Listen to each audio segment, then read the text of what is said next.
Unifiés, harmonisés, convergés il y a 30 ans, les hôpitaux publics de Genève, fusionnés pour créer les hôpitaux universitaires de Genève et doter ce nouveau pôle de leur excellence respective en maternité, pédiatrie, gériatrie, psychiatrie, médecine générale, comme d'autres spécialités.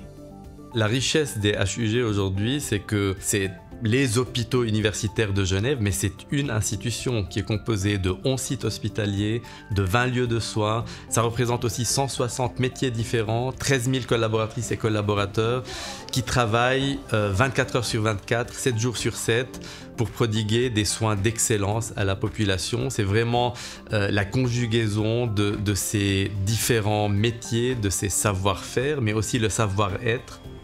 Les HUG, 3 lettres capitales et une nouvelle entité pour afficher ambition et perspective dans le domaine de la santé.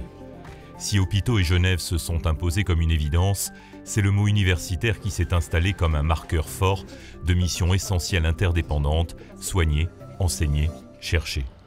Pour les médecins, c'est une identité extrêmement importante, l'université. Non seulement on est formé par l'université, mais après on garde des liens forts autour de l'enseignement, autour de la recherche, autour de l'accompagnement des jeunes parmi nous.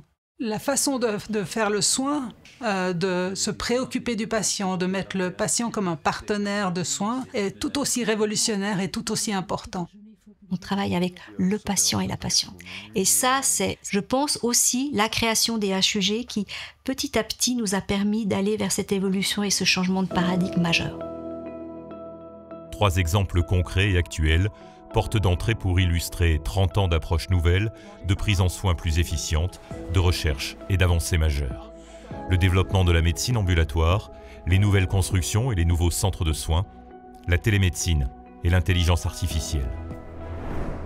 La médecine ambulatoire, elle s'est largement développée au cours des 30 dernières années. Aujourd'hui, il est fréquent qu'une intervention chirurgicale ou de soins importants se fasse sur une même journée. Cette évolution marque un véritable tournant dans notre société. Grâce aux progrès médicaux et aux nouvelles approches de prise en charge, l'hospitalisation n'est plus systématique. L'ambulatoire répond ainsi aux besoins actuels en offrant une prise en charge plus légère et une récupération facilitée en garantissant la même sécurité et qualité des soins. L'ambulatoire, c'est une vraie tendance pour le bien des patients, parce qu'il y a beaucoup de patients qui aimeraient pouvoir venir et bénéficier d'une opération comme on va chez le dentiste, et puis que ça altère le moins possible sur leur vie quotidienne. On a des nouvelles technologies, des nouvelles techniques d'anesthésie locale notamment, comme chez le dentiste, qui permettent de faire, notamment dans ma spécialité, des petits miracles et qui permettent d'opérer les gens. Et ils viennent le matin, ils sont opérés, ils restent 1 heure après, on vérifie que ça ne saigne pas et ils peuvent rentrer à domicile. On voit le développement notamment des lasers, on voit le développement d'un certain nombre de nouvelles techniques. Et il faut savoir que Genève est vraiment en avance, notamment dans le domaine de la proctologie, sur ces techniques d'anesthésie locale et de gestion ambulatoire de certaines maladies.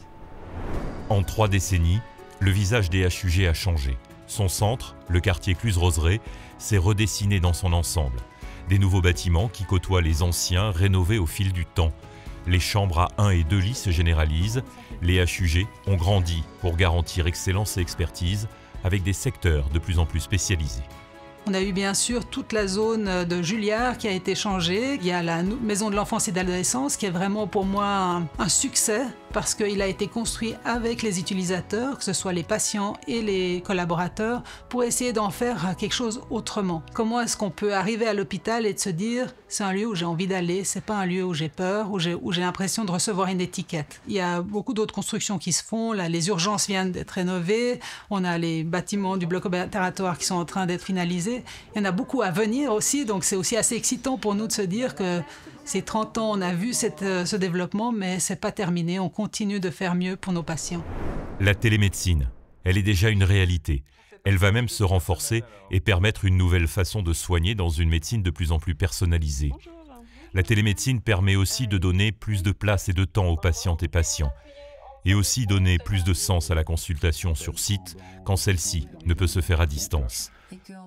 Les HUG ont un rôle d'innovation, un rôle moteur, un rôle exemplaire y compris dans le domaine de la télémédecine, et ils l'assument. On a été assez précurseurs dans au final, l'ouverture de l'expertise médicale, de rendre les patients acteurs de leur prise en charge. Et puis aujourd'hui, on sait qu'on va vers un monde où les maladies chroniques, le vieillissement de la population va impliquer une prise en charge de plus en plus constante de la part des patients sur leur santé. Et je pense que ces outils sont vraiment là pour apporter des solutions à ces problématiques. On doit se poser la question du besoin réel et surtout en termes d'éco-conception, savoir que ce qu'on va développer correspond vraiment à un besoin et des usages réels pour ne pas pouvoir développer des choses qui ne se serviront pas dans l'avenir ou qui vont déployer des infrastructures importantes, inutiles.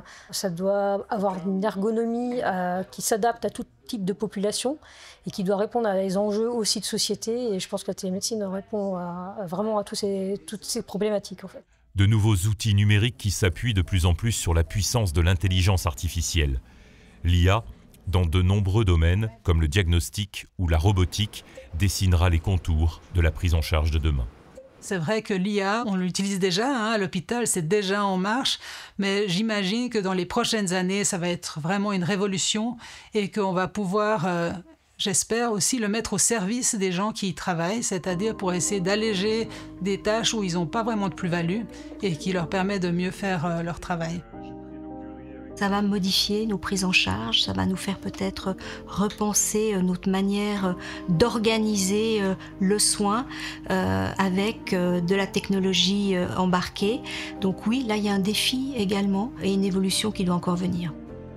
Pour moi, l'hôpital de demain est un hôpital connecté, collaboratif, ouvert, mais aussi un hôpital qui reste profondément humain. Un hôpital qui est au cœur d'un réseau de soins intégré dans la ville et au-delà des frontières cantonales. Et donc là, la médecine de précision, l'intelligence artificielle, la robotique chirurgicale ne vont pas remplacer les soins tels que nous les connaissons. Ils vont les amplifier, ils vont offrir à nos équipes des outils beaucoup plus adaptés pour mieux diagnostiquer, pour mieux soigner et finalement pour mieux accompagner les patients et leurs familles.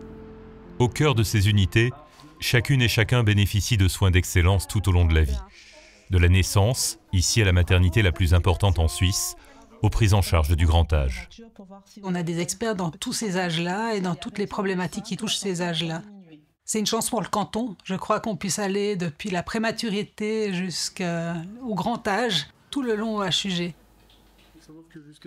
Les défis aujourd'hui sont nombreux pour les HUG, comme d'ailleurs pour tous les hôpitaux.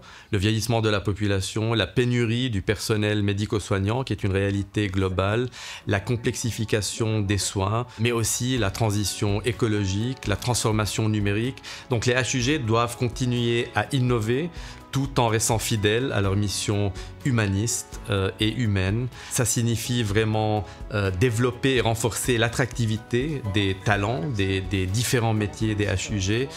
Donc investir dans notre capital humain, investir dans la formation pour s'assurer que les HUG restent un lieu où les soins sont accessibles à toutes et tous.